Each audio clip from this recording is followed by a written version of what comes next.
নমস্কার বন্ধুরা, আমি সুদীপ্তা। আজকে আমি তোমাদের সাথে ডিম দিয়ে ফুলকপির দারুণ স্বাদের একটা রেসিপি শেয়ার করব। তো পুরো ভিডিওটা দেখতে থাকো, কেউ ভিডিওটা স্কিপ করবে না।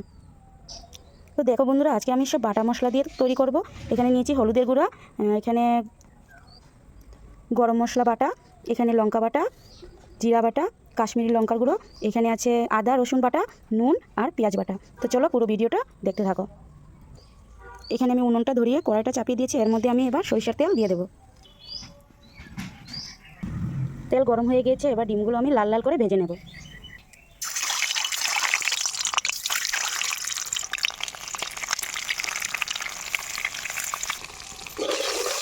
নুন হলুদ দিয়ে ডিমগুলো আমি লাল লাল করে ভেজে নেব। ডিমগুলো ভাজা হয়ে গেছে, এবার ডিমগুলো আমি তুলে নেব।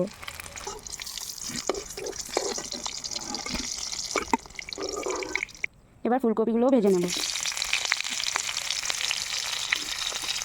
হলুদের গুঁড়ো, নুন দিয়ে আমি ভালো করে ভেজে নেব। ফুলকপিগুলো লাল লাল করে ভেজে নিয়েছি, এবার আমি ফুলকপি তুলে নেব।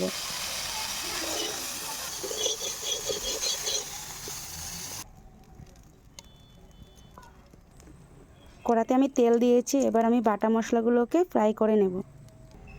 পেঁয়াজ বাটা,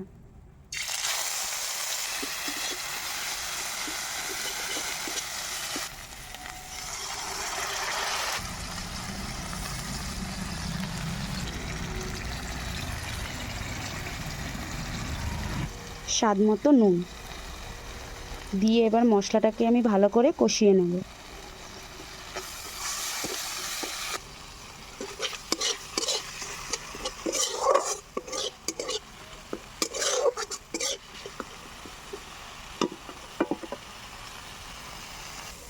তো দেখো বন্ধুরা, মশলাটা কষানো হয়ে গেছে, মশলা থেকে তেলও ছেড়ে দিয়েছে।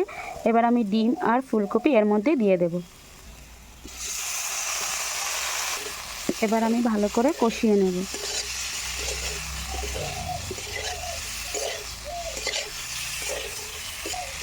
এবার আমি পরিমাণ মতো জল দিয়ে দেব।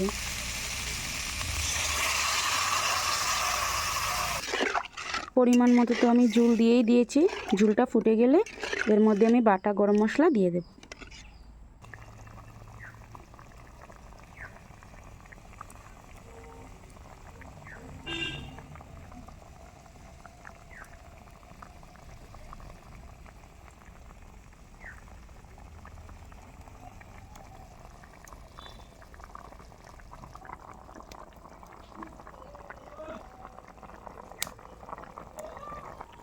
ঝোলটা ফুটে গিয়েছে, এবার আমি বাটা গরম মশলা দিয়ে দেব।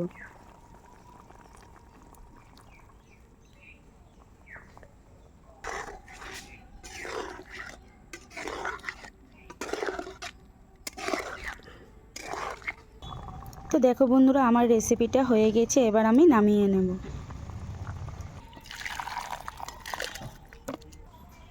বন্ধুরা, আমার রেসিপিটা যদি ভালো লেগে থাকে তো প্লিজ আমার চ্যানেলটাকে সাবস্ক্রাইব করে দিও, লাইক কমেন্ট শেয়ার। ফেসবুক পেজের থেকে দেখে থাকলে পেজটাকে ফলো করে দিও। আর আমার পাশে থেকো, সাথে থেকো। সবাই ভালো থেকো, সুস্থ থেকো। চলো টাটা, বাই বাই সবাই।